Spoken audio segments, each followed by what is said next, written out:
છત્તીસગઢથી સમાચાર છત્તીસગઢના બલરામપુરમાં ભારે વરસાદના પગલે નદી નાળાઓ છલકાઈ ગયા ત્યારે 3 બાળકો નદીની વચ્ચે ફસાઈ ગયા હોય તેવો વિડીયો સામે આવ્યો। ભારે વરસાદ વચ્ચે બાળકો માછલી પકડવા નદીમાં ગયા હતા, જ્યાં નદીની વચ્ચોવચ્ચ બાળકો ફસાઈ ગયા। 1 કલાક પછી બાળકોને સુરક્ષિત રીતે બચાવી લેવામાં આવ્યા। આ ઘટના ગાગર નદીની છે। हाल ચોમાસાની સિઝનમાં પાણીજન્ય રોગચાળો વકર્યો છે। ઋતુની અસર લોકોના સ્વાસ્થ્ય પર પડી છે। પાણીજન્ય અને મચ્છરજન્ય રોગચાળામાં વધારો થયો છે। છેલ્લા 1 સપ્તાહમાં 116 લોકોના સેમ્પલ લેવાયા હતા, જેમાંથી 8 ડેન્ગ્યુના રિપોર્ટ પોઝિટિવ આવ્યા છે। આ ઋતુ દરમિયાન બીમાર થવાથી બચવા માટે બહાર ખાવાનું ટાળવું જોઈએ, તેમજ ઘરની આજુબાજુ અથવા ઘરના કોઈ જગ્યા પર વરસાદી પાણીનો ભરાવો ન થવા દેવો જોઈએ। વસ્તુ કે આપણા ઘરની આજુબાજુમાં પાણીનો ભરાવો ન થાય એનું ધ્યાન રાખવું જોઈએ। જૂના આપણા ખરા તૂટેલા ફૂટેલા ભંગાર કે એવી જગ્યાએ પાણી એમાં ભરાઈ ન રહેતું હોય એનું ધ્યાન રાખવું જોઈએ। પ્લસ આપણે નજીકના એરિયામાં કોઈ પણ લોકલ ઓથોરિટીને કહીને માછલીના પોરા મુકાવવા જોઈએ અને પાણીનું કોઈ જગ્યાએ કલેક્શન ન થાય એ ધ્યાન રાખવું જોઈએ। હવે નજર કરીએ અન્ય સમાચારો પર। લલિત વસોયાએ ઇટાલિયાને નોટિસ ફટકારી। કોંગ્રેસના પૂર્વ એમએલએ વસોયાએ નોટિસ ફટકારી છે। વિસાવદર ચૂંટણી સમયે બદનામ કરવાનો આરોપ મુકાયો। ગોપાલ ઇટાલિયા સામે બદનામીની નોટિસ ફટકારાઈ। 10 કરોડનો બદનામીનો દાવો કરતી નોટિસ અપાઈ છે। ચૂંટણી સમયે ખોટી રીતે બદનામ કરવાનો પ્રયાસ કરાયો હોવાનો આરોપ મુકાયો છે। વસોયાએ વકીલ મારફતે આ નોટિસ આપી છે। નોટિસ પર એમએલએ ગોપાલ ઇટાલિયા બોલ્યા, મને નોટિસથી ડર નથી લાગતો, જવાબ આપીશ। ગોપાલભાઈ ઇટાલિયા ને મેં માનહાનિના દાવા માટેની નોટિસ પાઠવી છે। વિસાવદર ધારાસભાની પેટા ચૂંટણીની અંદર ગોપાલ ઇટાલિયાએ સ્ટ્રિંગ ઓપરેશનના નામે ખોટી રીતે મને જે બદનામ કરવા માટેનો પ્રયત્ન કર્યો હતો, એ પ્રયત્ન બાદ મેં મારી ગુજરાત પ્રદેશ કોંગ્રેસના સૌ આગેવાનો સાથે, મારા એડવોકેટ સાથે મેં વાત પણ કરી છે અને મારી માનહાનિ થઈ હોય એવું હું માની રહ્યો છું। મારી કોંગ્રેસના મિત્રોને એટલી જ વિનંતી છે કે નોટિસ કરીને વકીલને બીવડાવવાની કોશિશ ન કરો। એ અમારું કામ છે નોટિસ આપવી, એટલે બધા પોતપોતાની જવાબદારી નિભાવે। મને નોટિસ હાથમાં આવશે ત્યારે હું વાંચીને પછી નોટિસ તો હાથમાં આવવાથી હજી નોટિસ જ મળી નથી। કઈ નહીં ભાઈ, હવે ધંધા વગરના થઈ ગયા છે, નવરા થઈ ગયા છે, કામકાજ કઈ વધ્યું નથી એટલે આ ચાલુ કર્યું છે।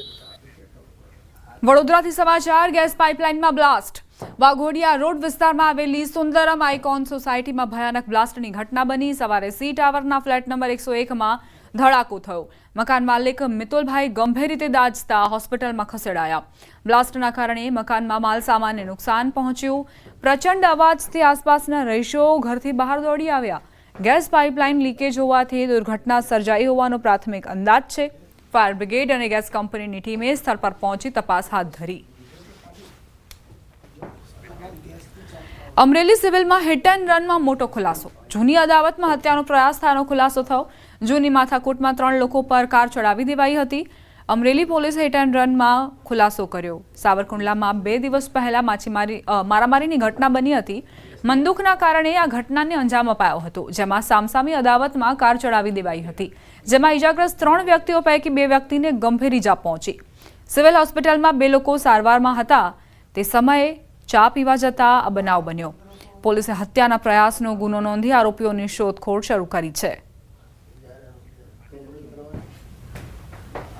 29 તારીખના રોજ રાત્રે ત્યાં આગળ માથાકૂટ થતા રવિભાઈ બેગડા અને સામા પક્ષે ભરતભાઈ કેતરિયા બંને અમરેલી સિવિલ હોસ્પિટલ ખાતે એડમિટ હતા અને હાલમાં I-20 કાર ભરતભાઈના ભાઈ જયસુખભાઈના દ્વારા રવિભાઈને મારી નાખવાના ઈરાદે ચડાવેલ હોય એવું ધ્યાનમાં આવેલ છે।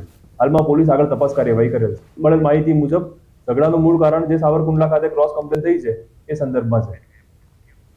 નવસારીના વાંસદા તાલુકામાં આવેલા કુરેલિયા ગામમાં સરપંચ વિજેતા બનતા યુવાનનો બિયર પીતો વિડીયો વાયરલ થયો। ચૂંટણીનું રિઝલ્ટ જાહેર થયા બાદ વિજય રેલી નીકળી હતી, જેમાં યુવાન બિયર પીતો હોય તેવું જોવા મળ્યું। વિડીયો સામે આવતા પોલીસે તપાસ શરૂ કરી છે। સાથે જ રેલીની પરવાનગી કોણે લીધી હતી તે મામલે પણ તપાસ કરાઈ રહી છે।